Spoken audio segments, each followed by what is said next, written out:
And this one is the one that I actually love the most. This is the award next, nearest and dearest to my heart. This is Biggest Donkey Brains Award. We've got 4 nominees.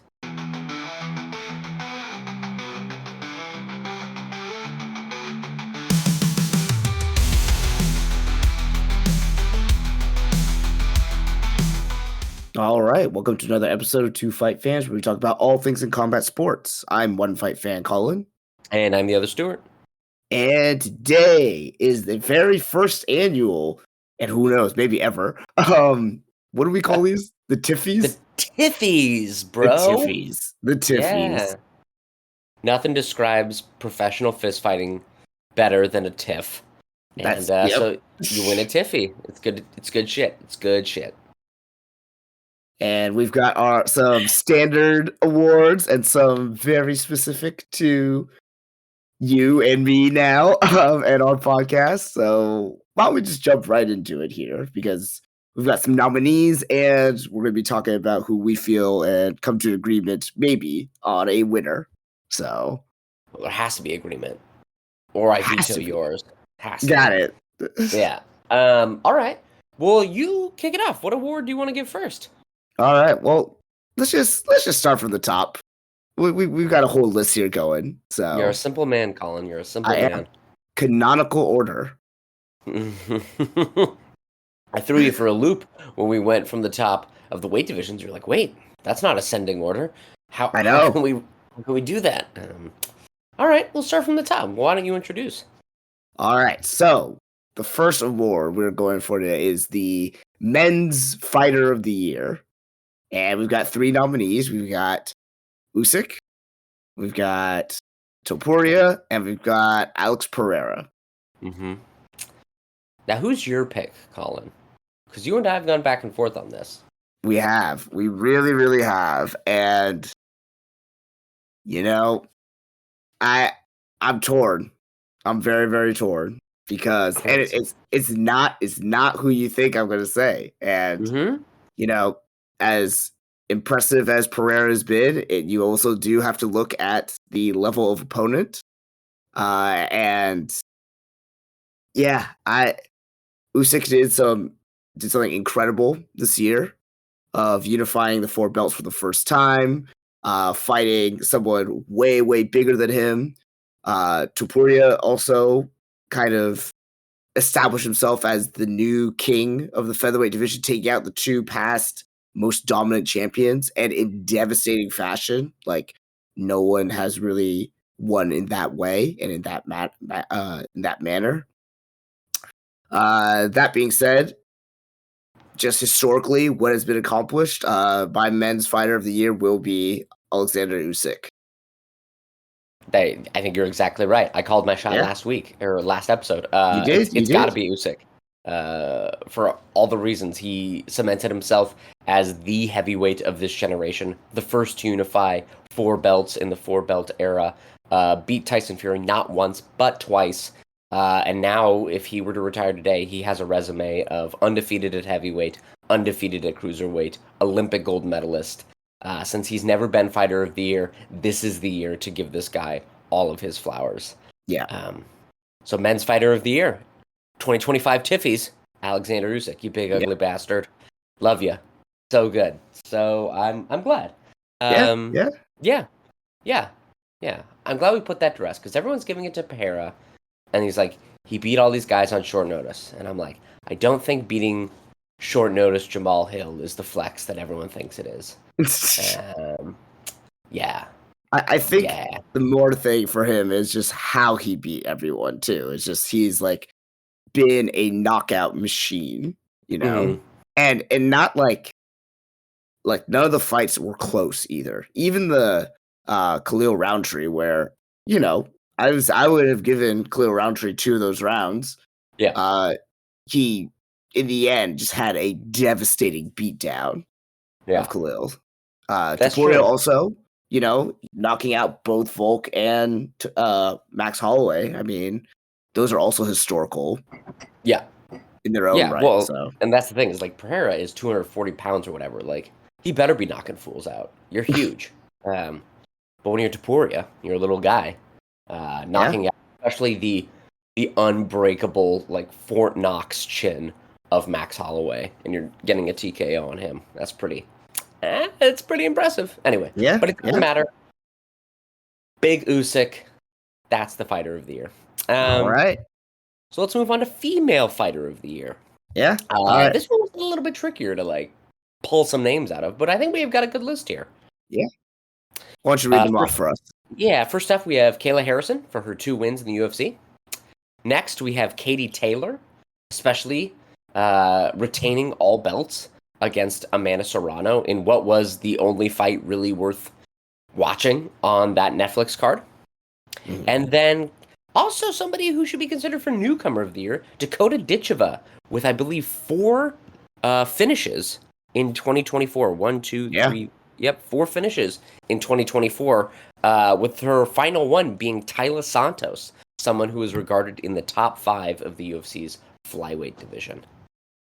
So, Colin, who are you going with?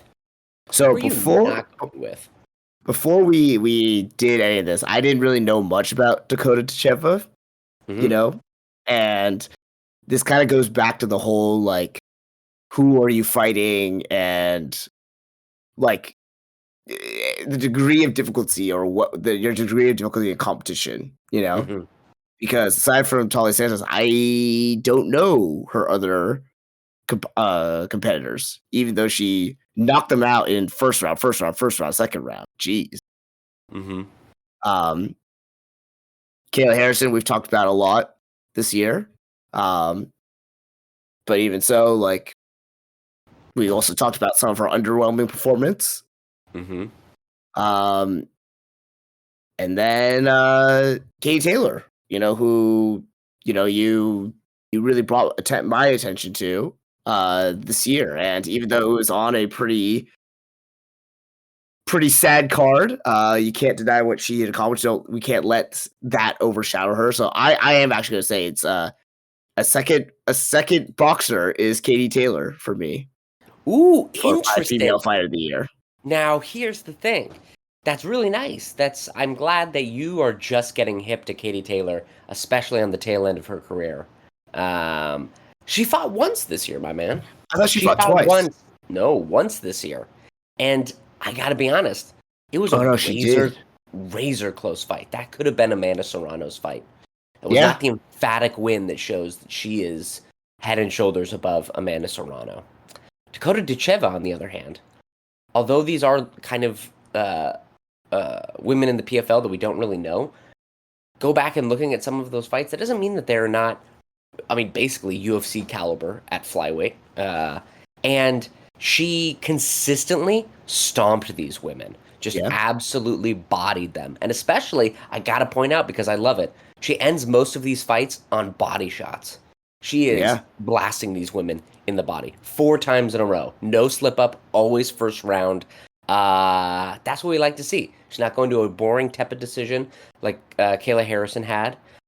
She doesn't appear to be fighting. She especially solidifies it with Taila Santos. Taila Santos, who almost took the belt, got a split decision, lost, and could have easily won against Valentina Shevchenko, who had left the UFC with a win. Ditcheva beat the bejesus out of her. So I think you're wrong. I think it's got to be Dakota Ditcheva.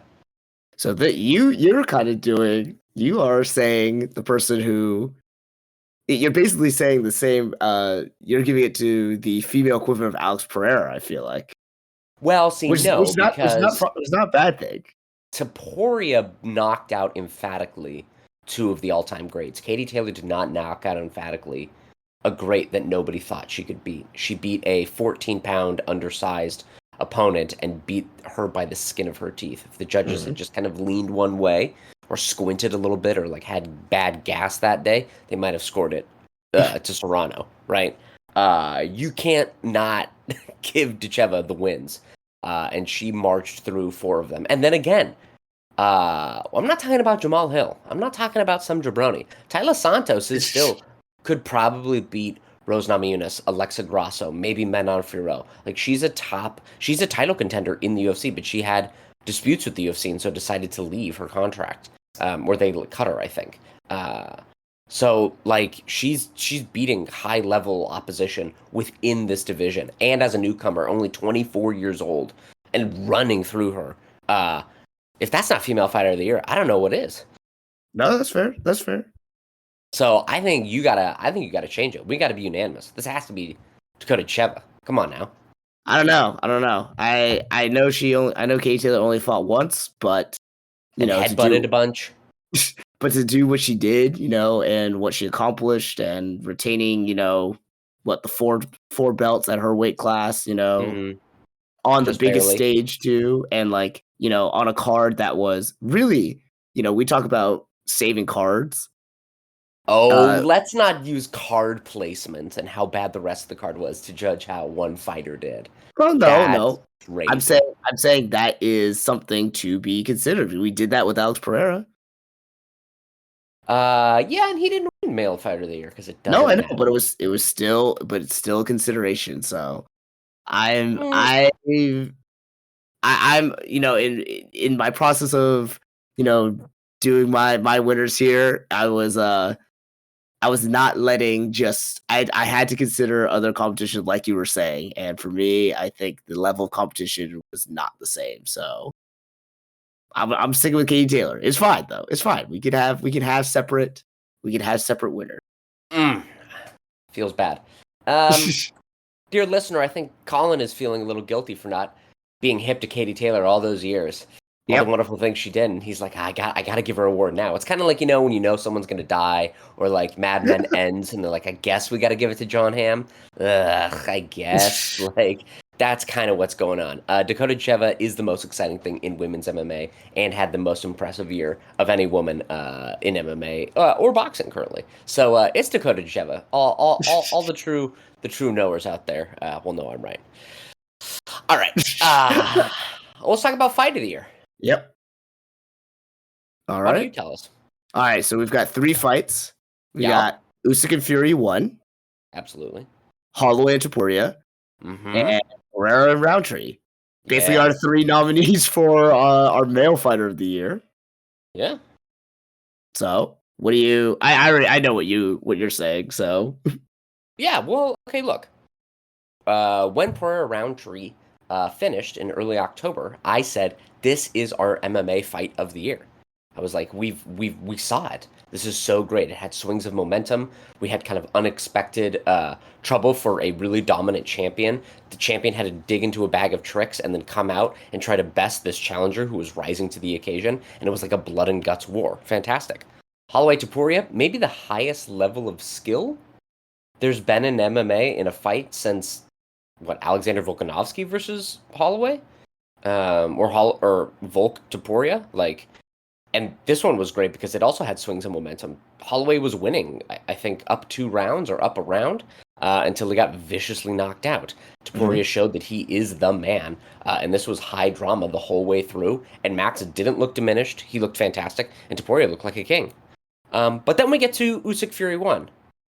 Uh, Maybe the best heavyweight boxing match of the 2000s. Mhm. Like, legitimately one of the all-time great fights, and a fight that you show anyone that's like, I don't understand boxing, where should I start? You show them Usyk Fury 1. The style contrast, the stakes that were even there, and then the high drama of Fury winning the first 5 rounds, and then Usyk absolutely bludgeoning him and turning the tide, and then this kind of cat and mouse game for the last 3 rounds, in which Fury comes back and rallies to win the 12th round. There's drama, there's skill. It's one of the best like heavyweight fights for skill that there was. Huge swifts of momentum. It's an all-time classic, and for Mhm. that reason, Usyk Fury 1 has to be fight of the year. Mhm. Yeah, I'm in agreement with you. Yeah.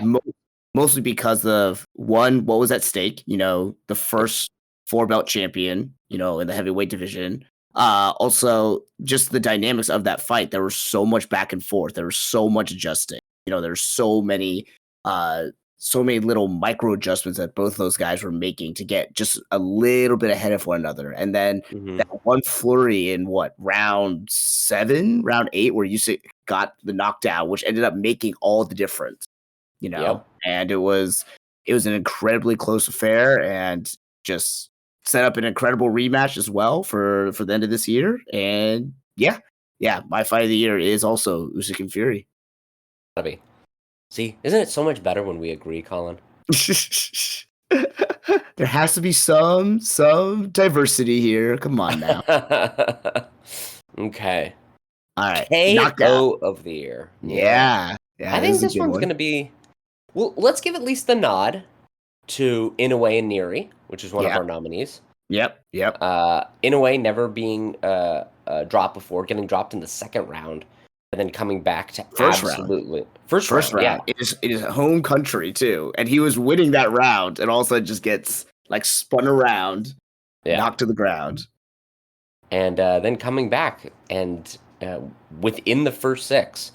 Absolutely demolishes Neri. And I'm not talking like, ooh, I fell down. I couldn't quite make the count. I'm talking limp ragdoll body Neri to the mat. In a way. As a nominee. But I think he knocked him down 2 or 3 KO'd. more times before that too. Yeah. No, he's a monster. Great. Tell me, what's your KO of the year? Because I don't know if we're going to be agreed on this one, and it upsets me. Yeah, so okay.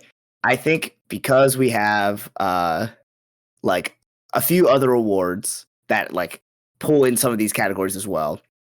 Other 2 nominees for KO of the year is Max Holloway's, last second KO of Justin Gaethje at UFC 300. And then we have Topuria knocking out Max Holloway for to retain the featherweight championship. Now, I've gone back and forth on this one, and historically, again, what Topuria has done, what he's been able to accomplish against the level of competition is phenomenal. The moment, though, of what Holloway did is going to go down, of having been up pretty much 4 rounds, 5 rounds, could have easily cruised to a decision against a very, very dynamic, striker who we should say did knock Holloway down. Even though the statistics say he didn't, even Max is like, no, that was a knockdown, man. He got me. To put himself in danger, to basically move away from the fence and say, hey, we're gonna throw down, we're gonna do something, entertaining for the people in this last moment of the fight for a title that I personally hated until this moment. I hated everything the BMF belt stood for until Max Holloway did this, and then knocked Justin Gaethje out in just an iconic moment. But that's the thing. I hold that more as an iconic moment, which is you should give all his flowers. You should definitely hold up to. But I feel Topuria knocking out Max Holloway to establish himself as the dominant featherweight king and just kind of changing of the guard at that division and really kind of in all these divisions in case he does move up to lightweight and knocking out someone who has never been knocked out, let alone, barely being knocked down. And the way he did it was just so impressive and so emphatic because it was like a pretty close back and forth. I actually scored the fight 1-1 right up to that point, and then it suddenly wasn't close. So my KO of the year will be Topuria for his knockout over Max Holloway.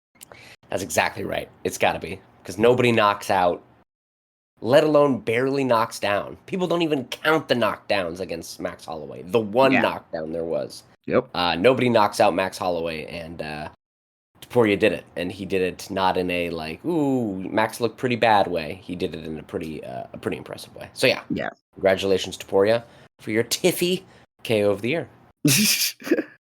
All right, submission of the year. I guess we gotta say that nomination, Hamzat versus Bobby Knuckles. Bobby Knuckles went in there with teeth already falling out of his face, so whatever. Then we have DDP versus Israel Adesanya, being the first person to ever submit Israel Adesanya and the first person, I think, to finish Israel Adesanya in MMA. So that's got to count for something. Mm-hmm. And then Islam Makhachev putting Dustin Poirier to sleep in the 5th round of their fight. Um, that's pretty impressive. People Hmm. don't submit Dustin Poirier.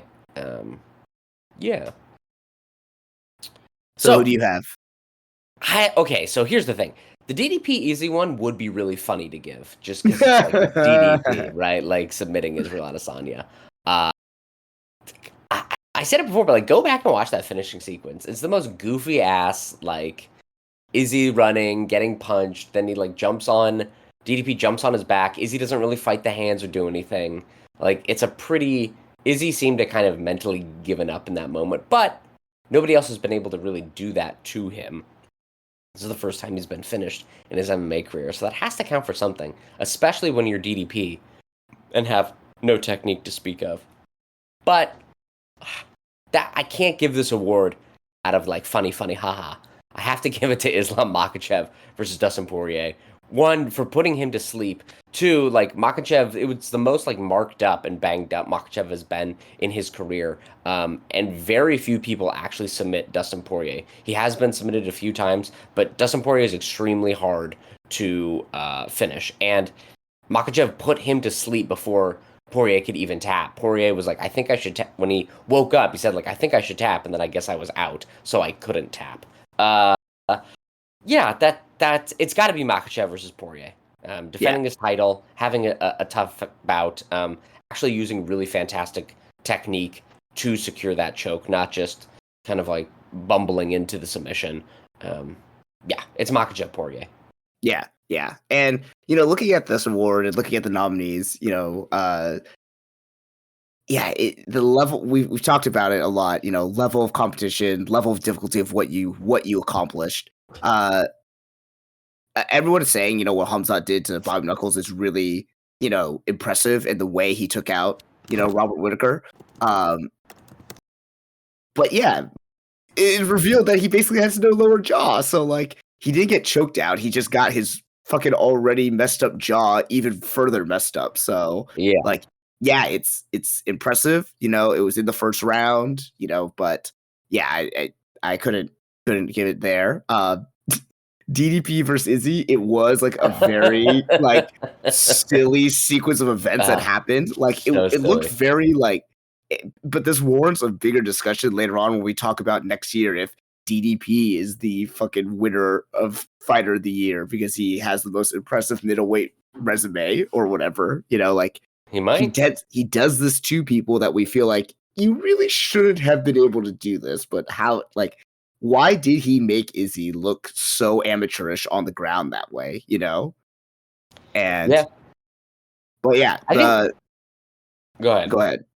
I was just gonna go to Makhachev versus Poirier. So the sequence of events that led Makhachev to that submission, the way he like swung Poirier down to the ground with that sweep, and this was also in the fifth round. So Hmm. it was a very good back and forth fight. He was pretty much Makhachev was pretty much dominating the whole fight, but Poirier had his moments, and just the way he got the finish was very impressive. So my submission of the year is also to for Islam Makhachev against Dustin Poirier. See, it's so good to have conformity when we all agree. It's nice. Great. Well, those are the boring awards. Who gives a shit about those? Those are stupid. Yeah. Now we need to get to the real awards. Yeah. So our first one is called the Wait Really Award for Worst Fight. Um, we have to give an honorable mention to Manal Kopp versus Muhammad Makayev. A fight so boring and so terrible that Muhammad Makayev was cut even after winning. Yeah. Um, it was a bad fight, full of bad decisions. Both guys acting like goobers, punching each other after the bell. Muhammad Makayev trying to embrace Manal Kopp in the like fighter hotel beforehand, saying we're Muslim brothers, like we should come together and not like argue, and then sucker punching him when he came in for a picture. Um, a terrible fight with terrible shit surrounding it. But it was only 3 rounds. It had a few scrambles, and nobody was ever claiming that this was the cream of the crop of the division. These were contenders fighting. Our other two nominees were in fact for belts, and God, I hate to see it, but we have the same person in both of them. So the question is, was it Pennington versus Pena or Pennington versus Buena Silva that was the worst fight of the year? Oh my god. What do you think, Colin? Because both of these 4 belts went 5 rounds. We didn't get any kind of like mercy stoppage. Some of the worst skill for a title I've ever seen, Yeah. and just truly dreadfully boring fights. Yeah. Yeah. So for me, we have to make sure that we're talking about just this fight and not the overall card that they were a part of, Yes, of because course. I am going to say Pennington versus Pena was the worst one for me. You're absolutely right. Pennington Pena was Oh, the worst okay. fight this year. Yeah. Yes. Uh yeah, no, this fight was terrible because also it was a super close split decision. And you know what? Who cares how you scored it? Who cares? Nobody won the belt that day. You know? It should have just remained vacant. And it hurts me. I like Raquel Pennington. Um, as someone with zero athleticism, she really like makes me feel good because I have zero athleticism and she still accomplished things. But golly, this fight sucked the horn. What a terrible fight. Um, so congratulations, Raquel Pennington and Juliana Pena for winning the an inaugural Wait, really? Award for worst fight of the year. All right. What I should we think do you with our next named one? most of these next ones, so just please introduce them to us. Oh, okay. Next one is Boy Got Skills Award for Most Improved. Yeah. We've got 3 nominees. Dan Hooker for going in and beating his kryptonite of a heavy top game wrestler, Mateusz Gamrot. Alexander Volkov for discovering a jab and footwork and combination punching. Good for him. And Steve Ursig for coming out of nowhere and winning multiple fights and then nearly beating the ascendant Alexandre Pantoja in a like nail-biting close fight. Yep. Who do you think should get this one, Colin? Okay. Or who do you think shouldn't get it, I guess? Should we take one of these names off? Here's the thing. So I would go in order that or reverse order what you just said, because Steve Ursig, we talked about before, I didn't know him at all until he fought Pantoja. And he had a really close fight. Like you said, one donkey brain moment away from winning the flyweight title, and showed some very, very impressive skills. Very impressive boxing, very impressive, just slick stand-up game. And then in his next fight, immediately staunched and knocked out by Kai Kara-France. So yeah, that's true. That kind of hurts me. He would have been someone for me, like, coming out of nowhere, making a name for himself, almost winning the title, and then like quickly working his way back. But now it's like he had a loss, a big loss for the championship, and then an even bigger fall out of the top 5 by losing to Kai Kara-France the way that he did. So if he only had one fight, I would actually consider him more. Oddly enough, Volkov, you said, discovered a jab, yeah, and like 2-3 strike punch combinations against, and footwork, and some footwork. That's a lot of improvement. That's like a whole fighting style that he learned. But I feel like that was not conscious. Like, it just kind of happened in the fight, and who knows if that stays for his next one, because come now. He did it against Pavlovich. He did it against Cyril Gahn. He got a hairstylist. He learned how to style his hair. He changed his back tattoo so he doesn't have that gross manta ray. He literally went from learning manta style, and now he knows drunken monkey style. Like, he learned a whole new way of fighting, Colin. This is impressive. And he's a heavyweight. Heavyweights don't even learn shit, and he learned it. Yeah, that's fair. Yeah. No, but I'm going with Dan Hooker. Crazy. He looked incredible. He looked great against us. And really, Dan Hooker was kind of that rising star for a while, and then went on this like kind of skid where he lost 2, then won 1, then lost another 2, like not quite like breaking into the top talent. And these last few fights of his, especially his last one, I think just showed a further development in his game, a further development in his like fight IQ and understanding, and again, and in a very, very competitive and skill division where like on any given night, anyone can be explosive and dynamic. You know, the lightweights are one of the most competitive divisions, if not the most competitive division, with the sheer raw number of competitors and talent at that division. So it's going to be Dan Hooker for me. Mm. But Colin, this is the Boy Got Skills Award for most Yeah. improved. Dan Hooker already got them skills. He just added one or two on there. Alexander Volkov did not have skills. Alexander Volkov kind of diminished. Dan Hooker's? Yeah, he was. His chin diminished is what had happened because he was fighting Dustin Poirier. He was fighting like Edson Barbosa. He was fighting other gunslingers. And then when he would go up against really good takedown artists, he didn't have great takedowns defense. His takedown defense did improve, and he did learn how to threaten with a guillotine. But besides that, there wasn't other developments across. I mean, he did bleach his hair, which I guess is cool. But Alexander Volkov went from a man with no skills, who was just big man go thump, and went, now big man have jab. Uh-oh, pendulum stepping. Uh-oh, L stepping. Oh, look at this, a combination. This is Alexander Volkov. That boy now got skills. It's got to be Volkov. It's got to be Volkov. There's no... All right. There's no discussion. It's Volkov, baby. Are you an Alexander Volkov fan now? No, he's terrible. But like we have to give him credit for like to see a heavyweight go, I should work on my craft and actually get better, not just be like I need to put on more weight or get skinnier, like which is what remember when Frank Mir lost to Brock Lesnar and he's like rather than actually like learning boxing or doing anything, I'm just going to put on 60 pounds and then he was like really slow. Like that's what heavyweights do. They improve their skills. They get worse and then they go like, damn, bummer, but Alexander Volkov, he would not allow that to happen. And that boy went out there and got himself some skills. So it's got to be Volkov. All right. So those are the most improved. Let's talk about the most regressed fight. We've got 4 nominees this time. We've got Rose Namajunas for continuing to think that defense is scoreable in MMA and not throwing any offense. We've got Leon Edwards for deciding, I don't really need to throw offense either. I'll just let Blal take me down. But if I smirk at the camera, that'll count for something.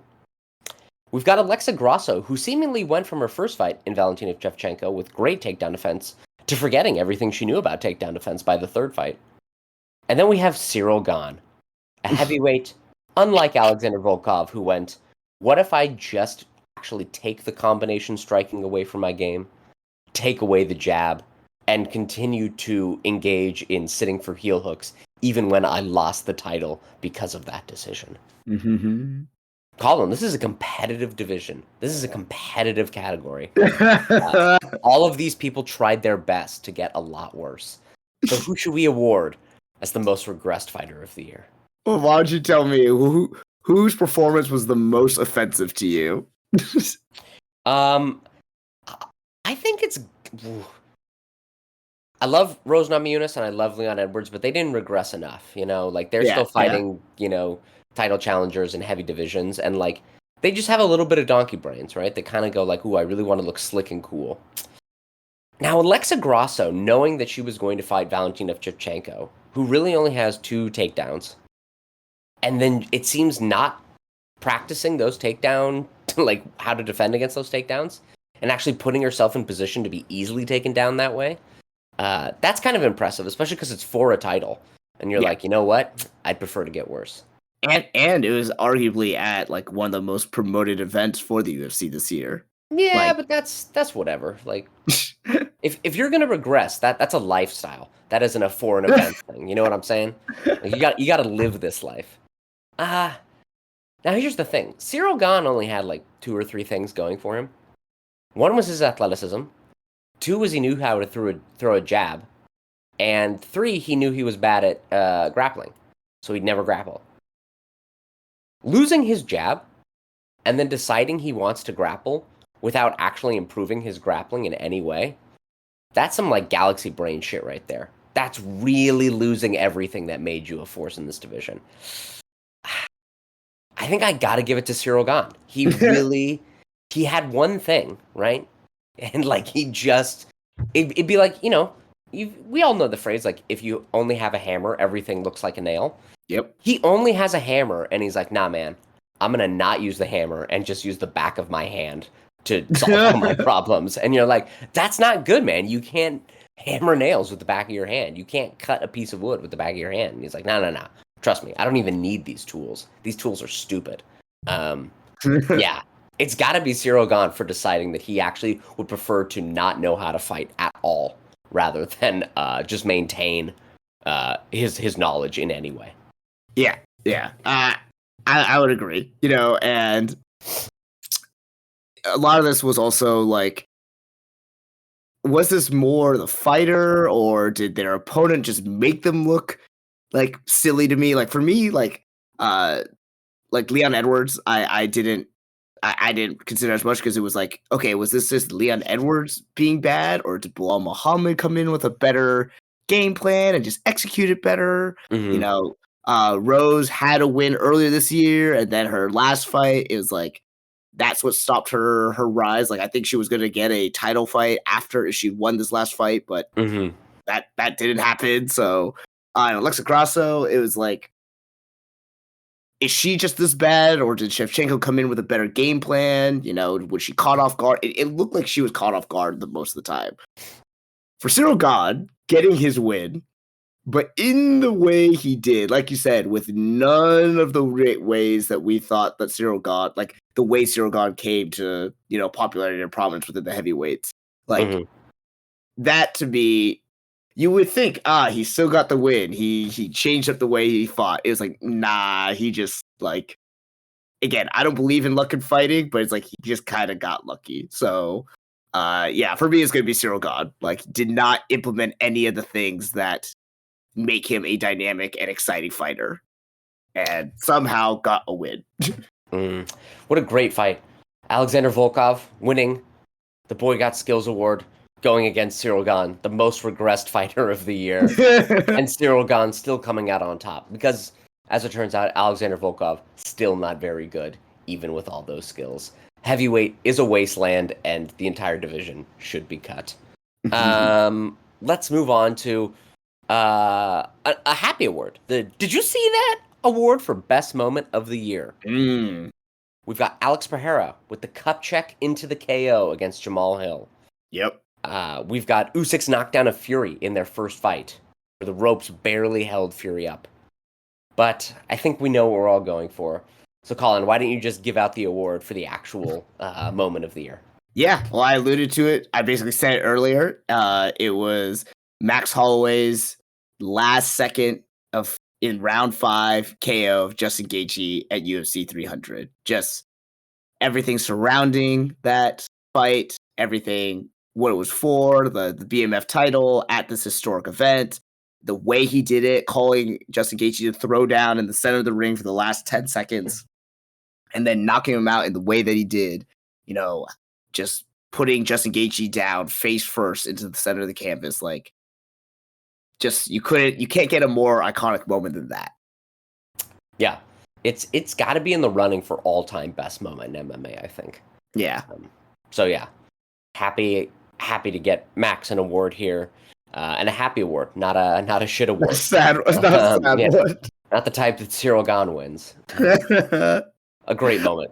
This might be our last actual highlight award, though. Oh no, we got a couple. No, we've got a couple of good ones, and this one is the one that I actually love the most. This is the award next, nearest and dearest to my heart.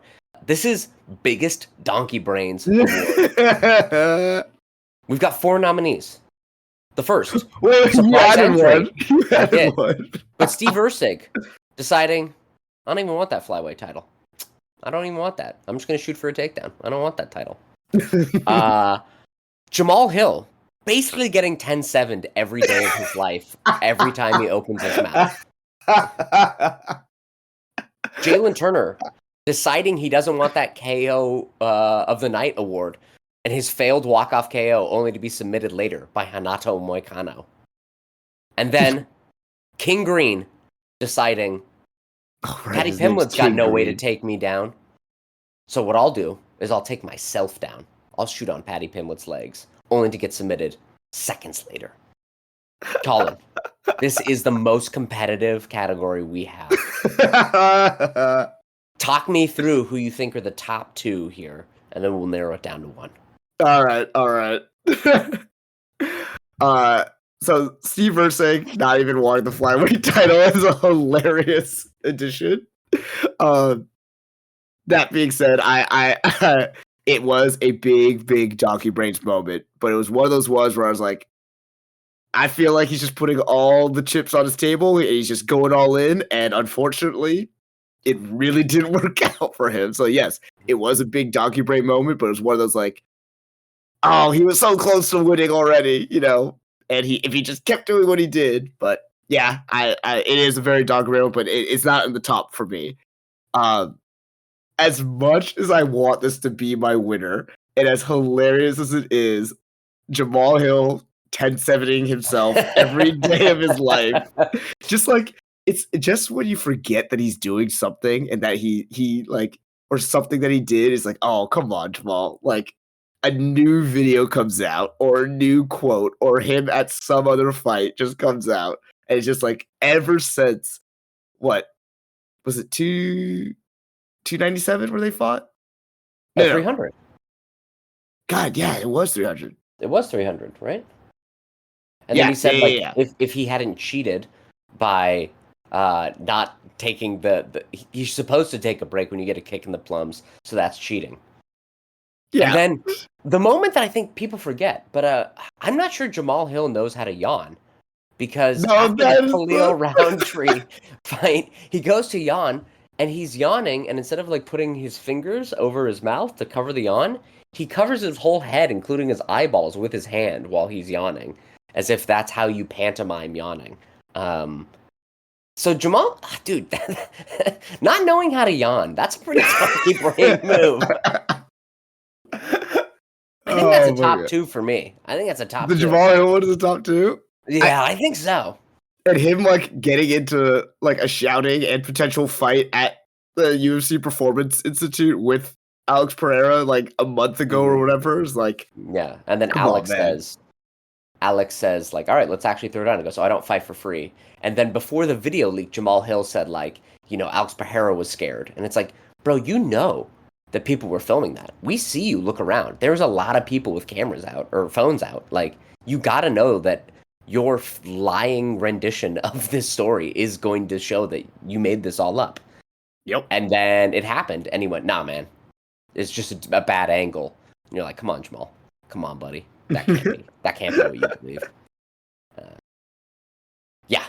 The Jalen Turner failed walk-off KO is pretty good donkey brains, especially because it allowed a man afflicted by the most grotesque donkey brains, Hanato Moicano, a win. But it can't be the winner, because there's only one that can truly be the winner. And that's got to be... Do you remember our conversation leading up to the King Green Paddy Pimblett fight, Colin? Yes. And how adamant I was. Like, what way does Paddy Pimblett have to get Bobby Green down? He doesn't have better footwork. He has no defense. Bobby Green actually has good takedown defense and a really great reactive sprawl. There's no way Paddy can take this to the ground. In what world is he going to be able to do this? And King Green came up and said, hold my beer, I'll show you. And he decided, before even having like a punching exchange with Paddy Pimblett, I'm going to shoot that double leg. I'm going to shoot the most telegraphed, lazy-ass double leg into Paddy Pimblett and gift wrap him my neck and to get put to sleep. Bobby Green, King Green, whatever we call you. I mean, that's the biggest donkey brain of the year. It's gotta be. That's fair. Yeah. For me, it is the Jalen Turner walk-off KO. No. Yes. He just failed to do something cool, Well, no, but then he got... You forgot that moments later in the next round, like, because that was at the last second of the first round, and then within like a minute or a minute and a half of the second round, gets Yeah. immediately taken down and also submitted. And Yeah. then, like you said, we can never forgive him for subjecting us to that fucking post-fight speech by, again, the poster child of donkey brains, Hanata Moicano. So But we can never forgive King Green for allowing Paddy Pimblett to continue winning. I can't forgive that either. It's got to be King Green. Because Jalen Turner basically won the fight and then lost it. King Green went, what if I show you how quickly I can lose this fight? You know, like, ugh. I don't know. That tells me right there. Jalen Turner had won the fight and then probably went, nah, I don't want to win this fight. I mean, but then Steve Versick has got to be in there as well, right? Like, Bobby Green decided he didn't even want to like begin to win the fight before he lost it. He's like, let me just lose it real quick for you. And you're like, well, why? Ugh. No, it's got to be King Green. King Green is he's that big old fat noggin of his is filled to the brim with donkey brains. Yeah. All right. We got to go quickly through some of these. Let's talk about the biggest sucker of the year. It's Jamal Hill for believing anything that he says. Just absolutely tricking himself into a false reality that does not exist. There is anyone who believed that Stipe had a shot against John Jones. And then there is the 60 million or so people that believe Tyson versus Paul would be interesting, and or the people who came out afterwards and said, that's definitely a fix. Colin, who's your sucker of the year? It's going to have to be the fans for the Tyson-Paul fight. You know, just the whole, everything surrounding that fight too. I think just, we talked about it at length, but like, I can't stop thinking about like how donkey brain the entire viewing world was in this fight and the lead up to the fight and just everything with it. So I'm It disappoints me to say, but yeah. Jamal I mean, Hill believing anything is pretty funny though. Yeah. I mean, the fans believing Tyson Paul, like most of the people that were believing that like it was going to be good, or like it was people that only watched boxing when they were children. It was a lot of like older people or people who never watched boxing at all or actually never watched combat sports. And so you can kind of forgive them because Paul versus Tyson is marketing wise and the way it was set up and like all the promo they did, it was made to kind of sucker you in, right? It was some P.T. Barnum-esque shit. Anyone believing Stipe had a shot, these were people who typically watch MMA. There weren't as many casuals there, and if they were, they probably knew John Jones. How about we just say the fans? I think just the fans this year were the suckers of the year. Yeah, I think that's a good shit. I think that, especially when we talked about like, because those fights were weekend, like back-to-back weekends, right? Yeah, that was a Friday and Saturday. Oh shit! Was it one weekend? Yeah, one weekend, Friday and Saturday. Awful. Yeah, anyone, including us, who watched combat sports that weekend, you are the biggest sucker of the year. Yep. Congratulations, Colin. Yep, I take that. I accept that. yeah. All right. We got a couple more like nice awards, right? Newcomer of the year. Yeah. We've got Carlos Prates, our smoking, drinking, steak eating Brazilian man. Dakota Ducheva, who already won our women's fighter of the year, and Peyton Talbot for coming out with whatever that tattoo Colin says that he has. Yeah, and looking pretty good. Who's your newcomer of the year, Colin? I would actually say, some of the things that you talked about with this fighter. You know, doing a little bit more research, like. Basically being the antithesis of a professional modern fighter and taking a page out of the old school of like, yeah, I'm just like this hardcore badass who does like all of the worst things for you possible and like still come out as an insane fighter. And he fought 4 times this year and got knockouts in every one of his fights. So, newcomer of the year for me, Carlos Prates. Like, smoking, drinking, just fucking degenerate. Yeah, love it. Now, you could argue how could Dakota Cheva win Female Fighter of the Year and then not Newcomer of the Year. This is our award show. She's already got an award, so we're giving it to Carlos Prates, especially because he just seems like a dirtbag, and I'm all about that shit. Yeah, gotta love it. Great. Next up, Slobber Knocker of the Year. So these are good, entertaining fights that just weren't quite skilled enough to actually be nominated for Fight of the Year. In this one, we've got also some fantastic donkey brains in this fight. Yuri Prochazka versus Alexander Rakic. Yep. Ribovic versus Zellhuber. That the best fight that was on that sphere card.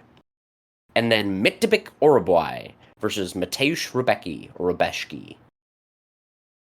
This is a pretty competitive division. It's pretty good. I know what I'm going to pick.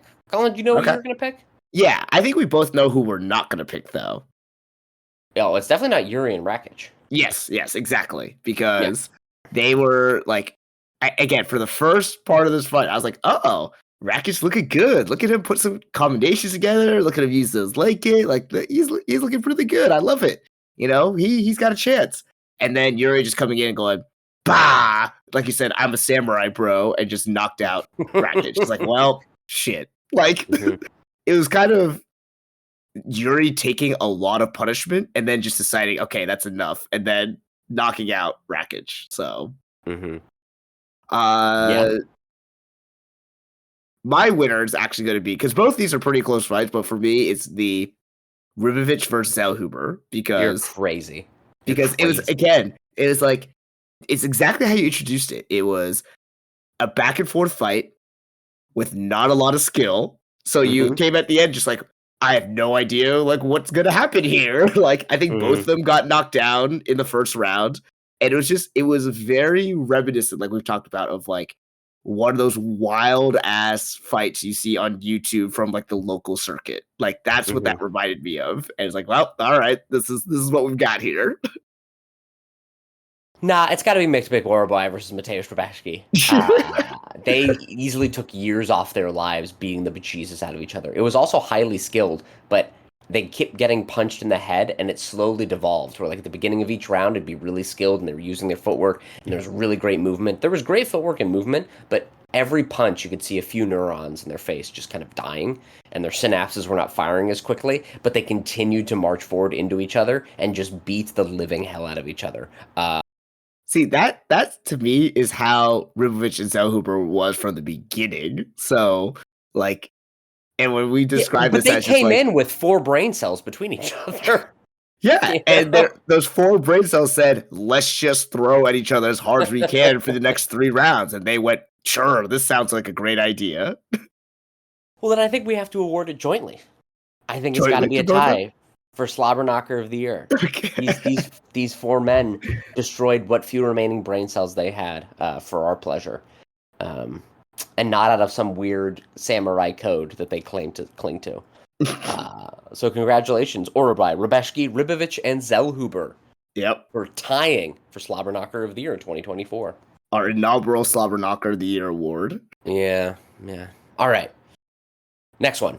How many times do we have to teach you this, old man award for an old man refusing to retire until he's beaten to a pulp? We've got Mike Tyson at 58 versus Jake Paul. We've got Stipe Miocic, clearly with zero interest in fighting, coming back just to get crushed by John Jones. And then we have Chris Weidman at 40 years old, getting beat pretty roundly by an also very old Eric Anders. Colin, who is the how many times do we have to teach you this old man award going to?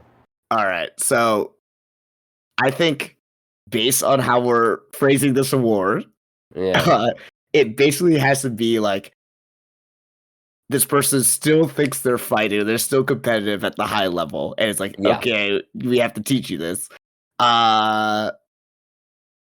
Tyson and Stipe were kind of brought into these fights, and we're all kind of like scratching it, like, why are you doing this? Like, Mm-hmm. what do you need to like? It's almost they're being pulled in and dragged back in. Stipe had retired.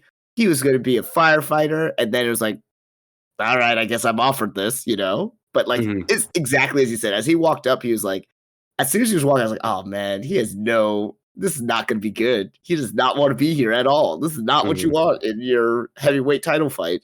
Mm-hmm. Um, Chris Weidman still has this belief that he could be like a top competitor at middleweight. And I feel like for this award, the beatdown that he got, this is like trying to show him, like, hey, no, you don't. So Yeah, for me, it's Eric Anders versus Chris Weidman. it's got to be, and it's specifically to Chris Weidman. Yes. Chris Weidman, who last year, 2023, there's a quote going out saying like he's actually the best he's ever been. He's clearly going to go on a title run.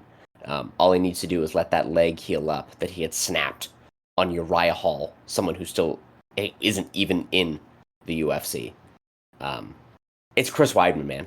We have to routinely beat that man to a pulp before he gets his leg broken, snapped in twain, and he's like, "No, I can still come back." And you're like, "No.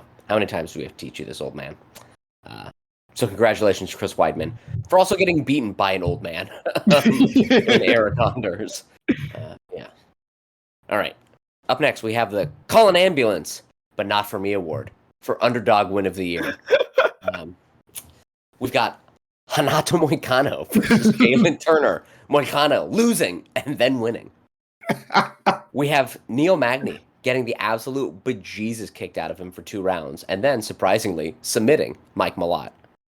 And then we've got remember the name, Bilal Muhammad, absolutely taking it to Leon Edwards, despite getting, like, completely overwhelmed in their first fight.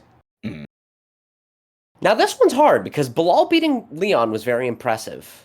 But in the spirit of this award, we have to remember, who did we think we needed to call an ambulance for in this fight as it was going? Which makes it pretty competitive. I gotta say, while Magny did get beat pretty roundly for 2 rounds by Mike Malott, I never thought he was knocked unconscious. Neither did his opponent. There's only one man who appeared to be knocked unconscious, only to have his opponent walk away, and then he immediately destroy him later. And that's Hanato Moicano, baby. I think he definitely has earned the call an ambulance, but not for me. That's Hanato Moicano, dude. Yeah, I think he's got to take this award. Yeah, I when you clarified, like, yes, that is what we're looking at. Like, oh, we thought it was going one way, and then suddenly reversal of fortune. Like, yeah, it's definitely Hanato Moicano choking out or submitting Jalen Turner after being knocked out himself earlier in the fight, and really like 2 minutes before he did that. So, if it was just like an upset or a underdog win of the year, like just purely by the odds I had it, I would give it to Bilal versus Leon. Mm-hmm. Yeah. But at the same time, like, Leon Edwards was never really like in control.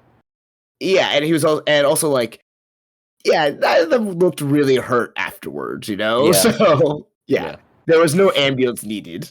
Yeah. Well, congratulations, Moicano, with your crazy ass post fight speech. Yep. That's next 2 up, awards for him. Well, no, no. No, because wasn't it Turner who won for Donkey Brains in your mind? Even though yes. Green? Yeah. So this one goes to Moicano.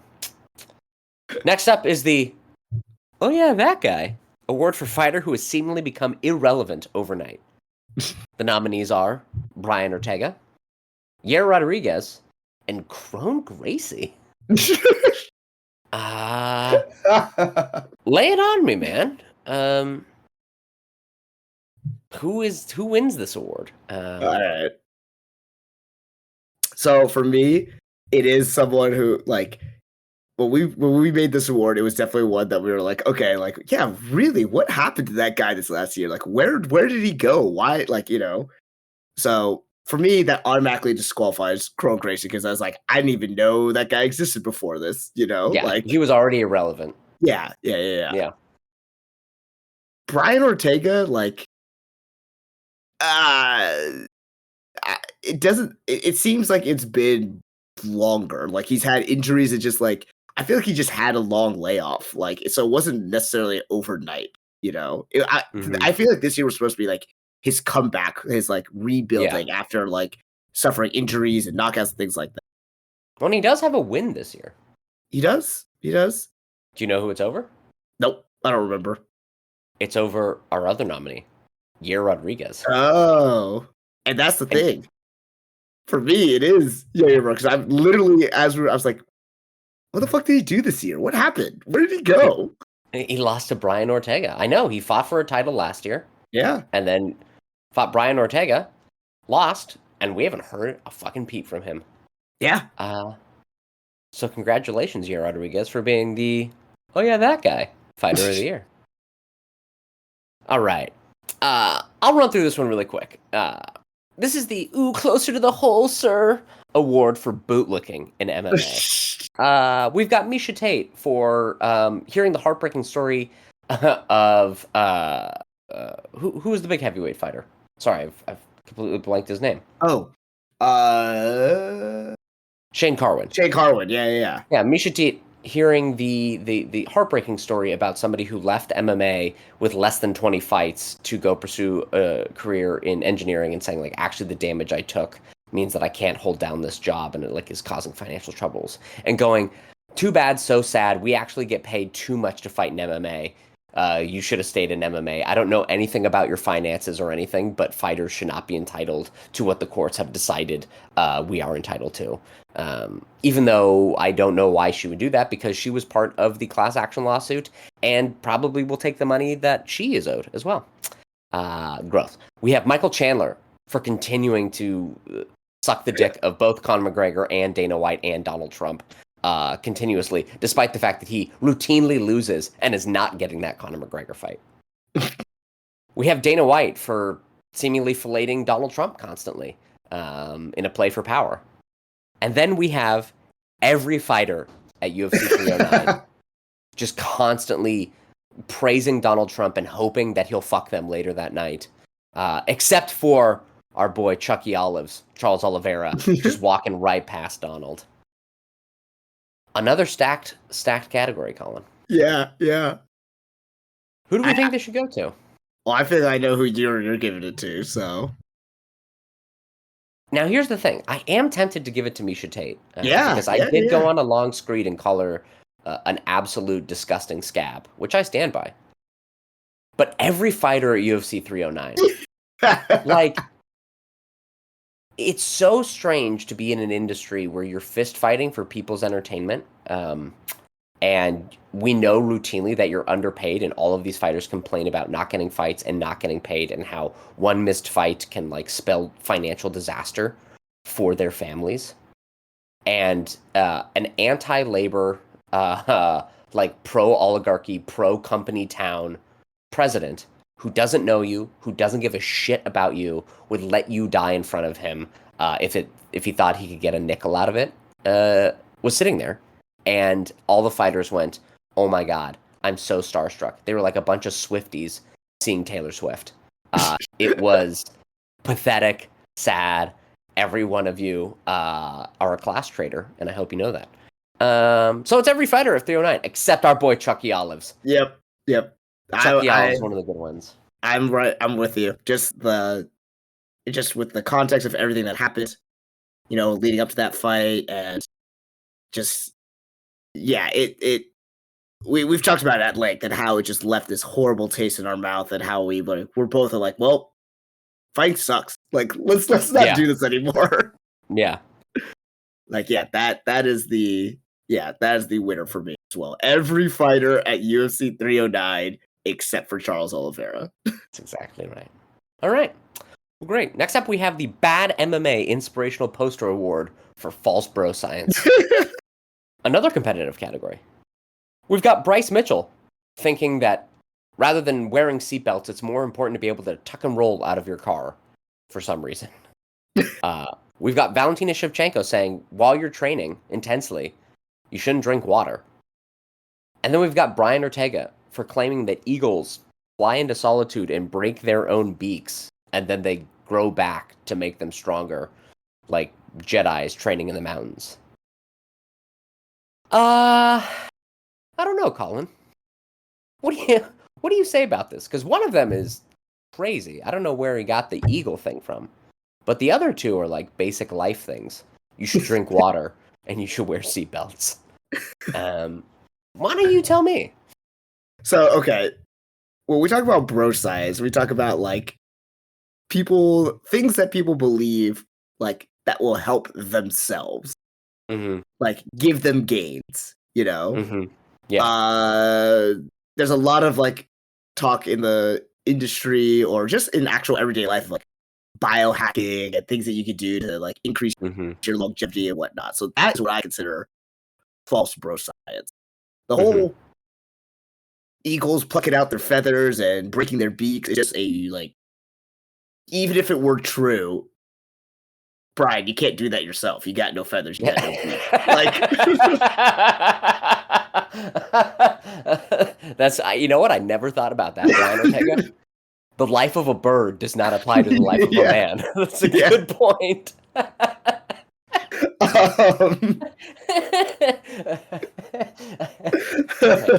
fuck does that have to do with anything, Brian? Imagine going to the doctor and then being like, "Why'd you pull out all your hair?" Because birds pull out their feathers. So you don't have feathers, man. That's good. You know what?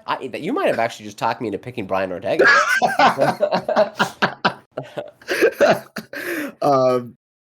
The no seatbelt wearing, like your best bet is to just jump out of the car and roll away. Like, okay, sure, but also not giving you any sort of gains or, I guess, living in a car. I don't know. It just whatever. I mean, the gains is life, is what it is. I guess so. You gain years.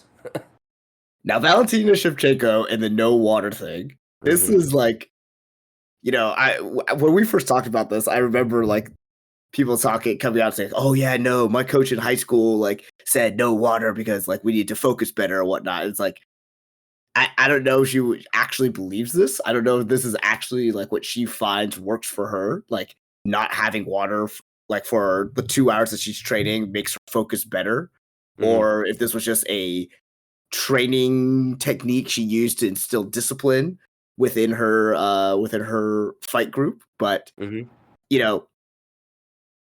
no water does not make you more focused. This was just a thing that coaches always use to get their athletes to focus up more, to be disciplined, to basically like not backtalk. It's basically like trying to raise children, which admittedly a lot of these professional fighters possibly still are. So, but yeah, the actual like quote unquote science behind it is not valid. So I would say Valentina Shevchenko, the no water for her athletes, pretty good because it's the most like everyone knows you need to drink water.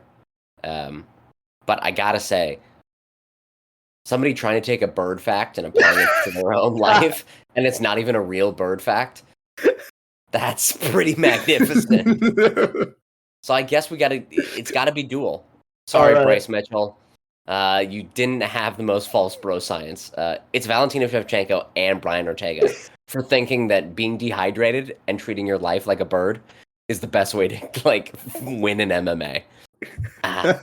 That's good. I like that. All right. Our next category is a short one. Only 2 nominees. This is for the most magnificent cheater award. We've got familiar faces. We've got Chris Weidman, eye-poking not only Bruno Silva in the 1-2 sort of Three Stooges bit, but also poking Eric Anders, I believe, in the eye. Just routinely shoving his fingers into people's eyes to gain an advantage. Yep. And then we have Michael Chandler, grabbing the fence, grabbing the glove, grabbing the gloves, punching to the back of the head, putting his fingers in Charles Oliveira's eyes, and just routinely being the most versatile cheater I've ever seen in MMA. With that said, I mean, I think it's pretty obvious. It's got to be Michael Chandler. It's got, 100%. It's got to be Michael Chandler. And I think this is an interesting category because it's inaugural. I am looking at the whole body of the work. Last year when he fought, or 2 years ago when he fought Dustin Poirier, he fish hooked him, he eye poked him, He held his shorts and he blew his bloody thrombosis blood clot nose into the open mouth of Dustin Poirier. Um, that's the kind of creative, grotesque cheating that we have to award to the most magnificent cheater. And that's Yeah. why it's Michael Chandler, baby. Yeah, I would agree. Yeah. Like pretty much every foul you could have done, he Yeah. did in his fight with Charles Oliveira. Like, Yeah. It's pretty good. It's like he's the GOAT of cheating, right? Like he is what Michael Jordan was to basketball, but for cheating in MMA. He's coming up with new things. Like fish hooking. We never see fish hooking. It's like bringing out an oldie. We never see someone blow their nose into their opponent's mouth, and he did it. yeah, He's gross and he's terrible, and he'll never get the fight with Conor McGregor. But congratulations, Michael Chandler, for being the most magnificent cheater of 2024. fantastic. All right, the last two categories. I'm gonna reverse these. It's just best shit of this year and the worst shit of this year. Okay. So, worst shit of this year. The worst thing that happened this year in combat sports. We have Mike Tyson versus Jake Paul. What a sad thing. We have all of Conor McGregor's kind of existence and found guilty or civilly liable of rape charges. And then we have Donald Trump being at every one of these fucking events, constantly being there. Colin, for you, what was the worst shit of this year in combat sports? Oh boy. All right. So I want some clarification for this really quickly. Was it the worst thing that could happen to the sport or the worst thing that we had to endure? Just search your plums. What was if you were like, what was the worst thing that you had to experience as a fan this year? What was the worst shit? Well, for me, then it has to be the dual weekend of fucking Tyson versus Paul and then Jones versus Stipe, where Donald Trump made a guest appearance at. Like that whole weekend. Surprise. Yes, very. That's, you know what? We've got a surprise fourth nominee, and I think you nailed it. That might be the winner. That whole weekend was just awful. And I felt gross. I felt terrible watching it. And it really, you and I actually, like, we took a break. Like, I think it was just convenient or like coincidence because one of us was out. We had like took a break from talking about this for about a week. And I remember thinking, like, God, I just need time away from this sport right now because this was fucking horrendous what I just witnessed this weekend. It was like all the bad things associated with combat sports all just wrapped in one little neat weekend for us. And it was not a good feeling afterwards. Yeah.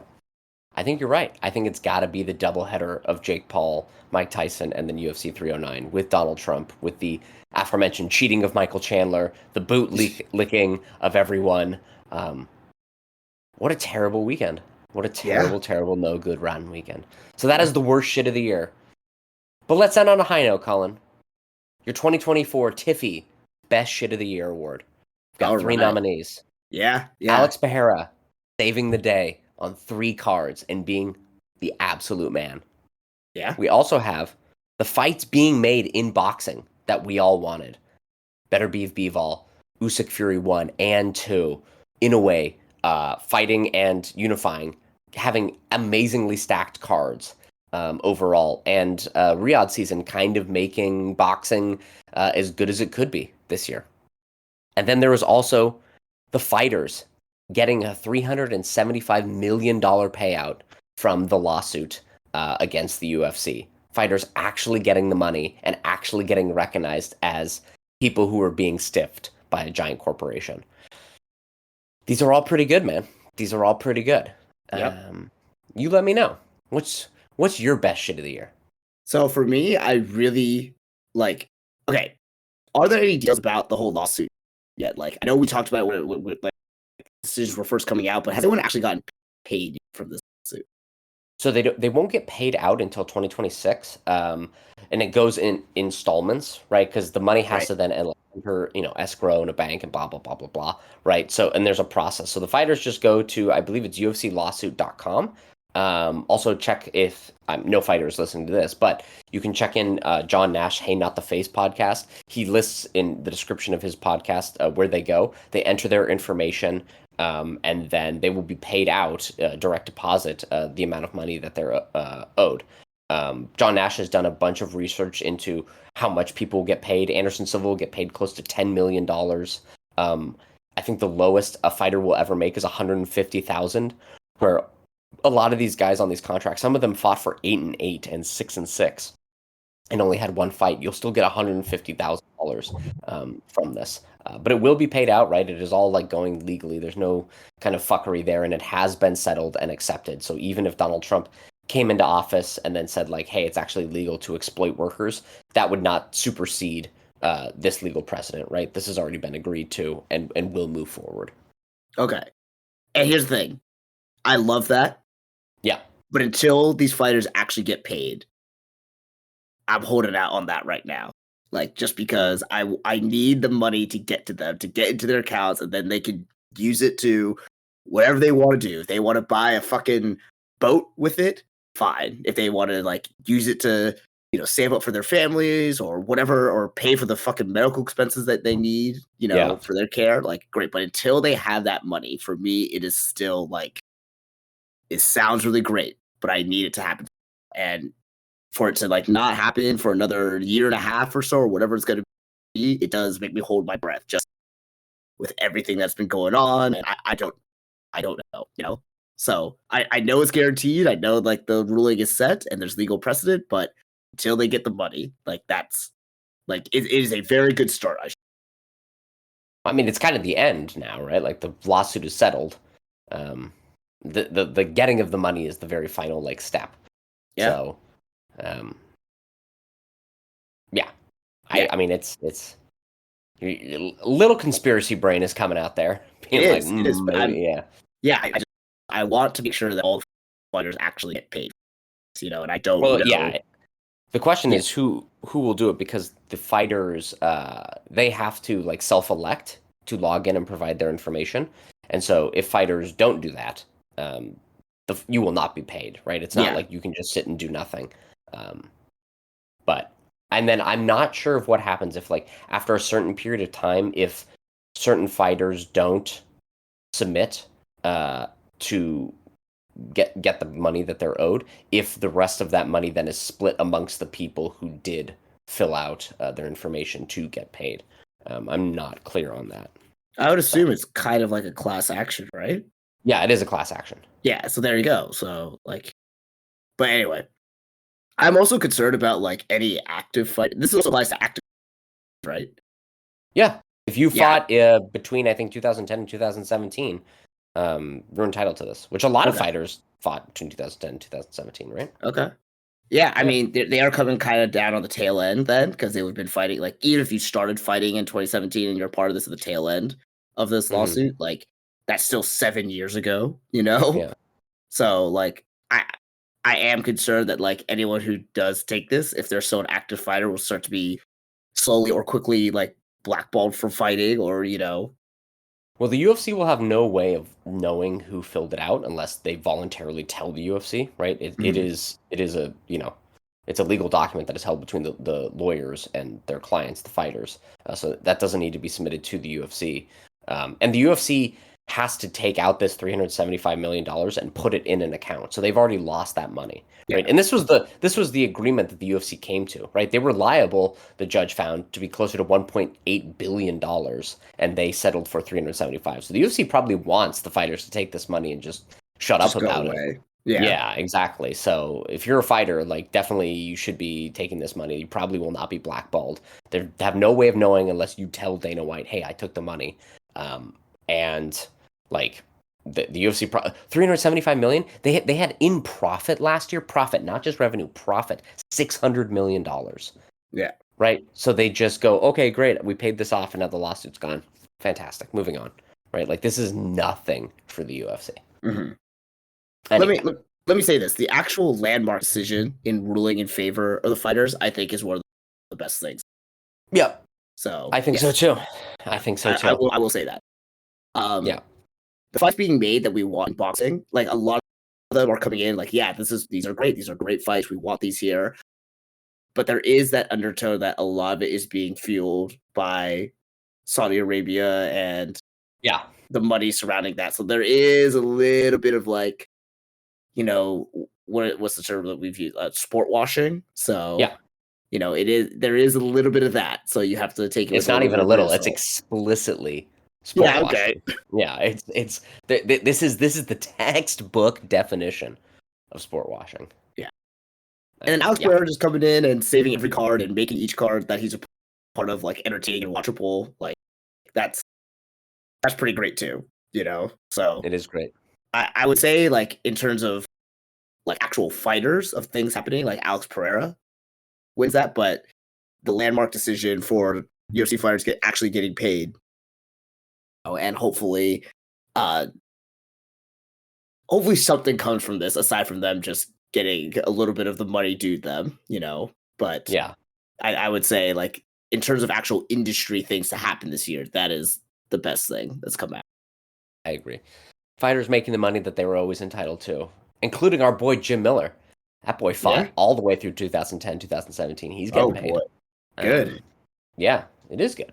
So yeah, it's got to be the fighters like being recognized, the courts recognizing that the fighters were taken advantage of from the UFC, and the fighters getting some modicum of financial assistance. And for a lot of these fighters, it will actually be more than they made in the UFC. I think actually it's like close to the majority of fighters will make more off of this lawsuit than they made in fight purses from the UFC. So that's great to hear, right? Like that shows that the UFC has been kind of really reducing fight purses in a way that's pretty predatory overall, and so getting that recognition. Did you hear about like Demetrius Johnson not wanting to come back because like after following this fight thing, they calculated how much he should have made, and like him fully realizing how little he got paid for what he did in the UFC was so depressing that he's like, I can't ever go back and fight there, even if they offer me millions, because they cheated me out of money for so many years that like it was kind of like too depressing for him to like